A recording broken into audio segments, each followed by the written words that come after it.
Good morning, everyone. I know I am not here with you on this wonderful Monday, but I do have a fun little science tidbit for you.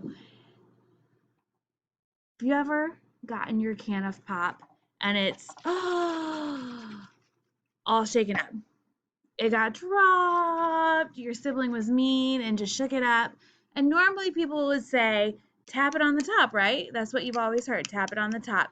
I've got something new for you. And either Miss Love is pure genius or I'm about to get really wet. Instead of tapping on the top, we are going to flick it on the sides. So if we flick it on the sides, it's going to hopefully redistribute all of those bubbles, all that carbon dioxide. And when I open this,